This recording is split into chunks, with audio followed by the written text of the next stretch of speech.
Cameron takes shot at Ex-Usmnt boss Arena, real coaches don't listen to studio analysts. You couldn't blame US national team fans for wishing they had a time machine they could have jumped into Tuesday to go back and beg Bruce Arena to call up youngsters like Weston McKennie, Tyler Adams and Matt Miazga. All three looked impressive in a 1-1 draw against Portugal. Their performances may have come in a meaningless match against a Portuguese B team that looked disinterested at times, but it was still a meeting against high-level competition. Played with real purpose and energy, looking nothing like the lethargic squad that sleepwalked through the October loss to Trinidad and Tobago that ultimately cost the US its place at the 2018 World Cup.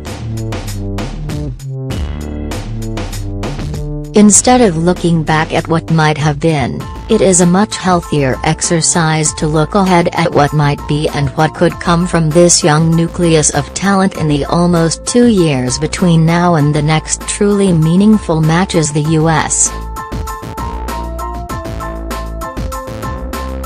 Plenty can change in that time. Some prospects could see their trajectories stall, while others could see theirs skyrocket. Some older players will be fighting against not only a new generation of talent, but also the natural decline that comes with aging. Related. Arena suggests MLS should require more American players. Arena, Miazga probably would have started at the World Cup. Usmnt player ratings, McKennie, Adams showcase potential in Portugal's stalemate. Cameron takes shot at Ex-Usmnt boss Arena, real coaches don't listen to studio analysts. The good news is Tuesday's draw suggests there is serious talent in the pipeline to hopefully ensure that Christian Pulisic isn't alone in his quest to revive the US after the nightmare of missing out on a trip to Russia. Here is a closer look at some key takeaways from Tuesday's USA-Portugal draw. McKennie and Adams shine in debuts.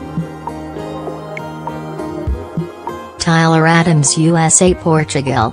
You couldn't have drawn up a better moment to excite US fans than having Weston McKennie dribble through Portugal's defense for the match's opening goal on Tuesday. A moment that perfectly encapsulated the Stoke midfielder's considerable promise. It was McKennie who made the sliding interception to start the goal sequence before he raced down the left channel, perfectly collected a CJ Sapong pass and deftly maneuvered to strike a collected finish he made look much easier than it was. The goal was the key highlight, but it was McKennie's poise and engine in midfield that made his overall performance so encouraging. It shouldn't have been a complete surprise considering McKennie has shown enough to break into Stoke's starting lineup, but it was still exciting to watch in a US uniform. It was also a chance for McKennie to show there is more to his game than being a ball-winning defensive midfielder. Tyler Adams also showed off the considerable versatility that makes him such an exciting prospect. The 18-year-old Red Bulls midfielder has already shown in MLS that he can thrive both in central midfield and as a right wing-back. And on Tuesday he impressed working on the right wing. He put himself in dangerous spots on multiple occasions, and came within a diving one-handed save of joining McKennie on the score sheet. For those who hadn't seen much of Adams before, they were treated to the wide array of strengths in his game. From his speed and tenacity to his ability to deliver sharp passes and get into effective attacking positions, along with his ability to effectively defend.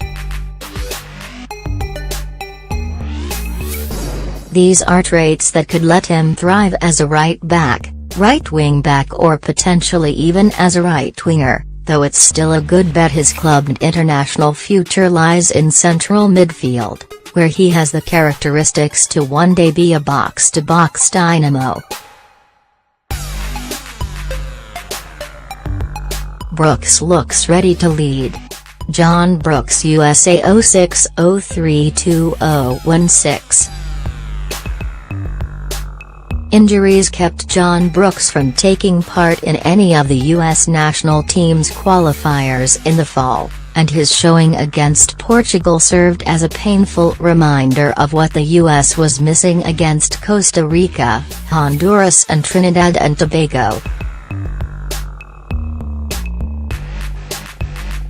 Brooks played well against Portugal and had an excellent header goal nullified by a Matt Miazga foul, but the most promising aspect of his 45-minute appearance was how much he embraced being the leader of the backline.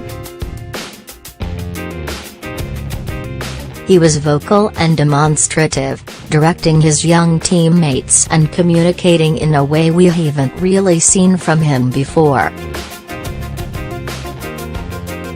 It's an excellent sign for a player who is still just 24, but who has now made the transition from youngster to veteran. With the older central defenders in the player pool looking very likely to be passed up by a strong generation of younger options, Brooks will be called on to be more of a leader than he has been before. The key for Brooks will be for him to continue to stay healthy, an issue that has dogged him throughout his career. Horvath endures rough day. Ethan Horvath, Ex-Usmnt, Portugal, 11,142,017. There may not have been a sadder sight than the image of Ethan Horvath sitting slumped on the US bench with his head down as the final minutes of Tuesday's friendly ticked away. It was clear he wasn't about to forget the calamitous blunder he committed that gifted Portugal its goal, an error sure to live on in highlight reels for years to come.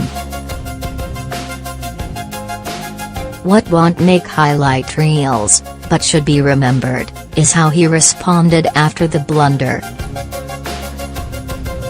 He made several solid plays to keep Portugal from adding another goal, and while he did have one other extremely shaky moment with an ill-advised pass that led directly to a Portugal chance, Horvath was able to steady himself enough to finish out the first half. Horvath's second Ex-Usmnt appearance was a disaster, but perhaps that shouldn't have come as a complete surprise considering his form has dipped at Club Brugge enough to lead him to be benched recently. The goalkeeper position is very much a confidence position, and it was clear that Horvath's confidence is in the gutter. That being said, he is still just 22, and writing him off for a shaky showing at that age would be extremely premature. Along with reminding us that young goalkeepers can be an adventure to follow, Horvath's blunder should also remind us that the US starting goalkeeper position is wide open heading into the next World Cup cycle. Brad Guzan isn't ready to hang up his gloves just yet, and at 33, he may still have a part to play when meaningful matches return in 2 years. But a promising group of young goalkeepers is emerging to join Horvath in the chase for that coveted starting job. Bill Hamid, Zach Steffen, Alex Bono and Jonathan Klinsmann are all in their early to mid-20s, and they all still have time to develop into starting options for whichever coach is handed the keys to the next qualifying cycle. Horvath may not be ready to lead the race for the top spot, but he isn't someone who should be written off because of one bad game. Veterans state strong cases. CJ Sapong USA Portugal 11,142,017. Danny Williams has largely been in the U.S. national team wilderness for the past 2 years, having essentially been cast off by Jurgen Klinsmann after his decision to leave the Bundesliga for the English League Championship. He was then ignored by Bruce Arena. On Tuesday, he looked very much like a player with something to offer in a defensive midfield role. That shouldn't surprise anyone given his exploits with Huddersfield Town in the Premier League. The 28-year-old embraced this new opportunity, impressing the U.S. coaching staff enough to earn the captain's armband ahead of other players with more national team caps. Sapong also made the most of his chance, earning a start and then showing all the qualities as a target forward to make him a player capable of offering some much-needed depth in that role. For too long it has been Josie Altidore or bust, with Bobby Wood used in the role when Altidore has been unavailable. But Sapong showed why he finished as the top American goalscorer in MLS in 2017, with his improved hold-up play and passing, as well as his willingness to provide defensive pressure. Both Williams and Sapong are 28, which puts them on the outer range of potential 2022 contributors, but they both showed enough on Tuesday to suggest they should be considered as options in 2018. Arena's TV appearance was a disaster. Bruce Arena USA 10,072,017. If you were left shocked to see Bruce Arena on the Fox broadcast of the USA-Portugal match, you definitely were not alone. How anybody thought having the former U.S. coach serve as an analyst in the first Usmnt match since he led the team to its fateful World Cup qualifying loss to Trinidad and Tobago is mind-boggling. And the result was a tone-deaf broadcast that served to sour an otherwise encouraging day for U.S. fans. Arena's decision to actually accept the role was shocking in its lack of self-awareness, but it didn't take long to understand why he took it. Arena basically spent his time on air trying to put the team's qualifying failure into a context that made it seem like less of a damning indictment of his handling of the job. It wound up having the opposite effect though, with Arena dropping several head-scratching statements, such as his claim that he should have gone with essentially a full MLS-based squad in September's qualifying loss to Costa Rica.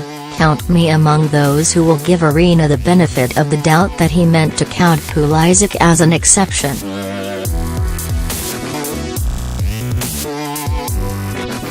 His flippant remarks suggesting no players fall through the cracks in U.S. Soccer's player development setup surely infuriated the viewers who hadn't long since tuned out. Someone needed to save Arena from himself and tell him just how bad an idea it was. The sad part is the appearance only did more damage to a reputation of a coach who deserves plenty of respect even with last month's failure. Arena's resume is unmatched among American coaches, but Tuesday's broadcast only served to further tarnish the public's view of the longtime coach. Arena made several comments that just left you cringing, but the overarching sentiment generated by his Fox appearance was that it was an absolute disaster, not only because of what it wound up producing on air but because of the fact it served as a painful and unnecessary reminder of October's World Cup qualifying nightmare.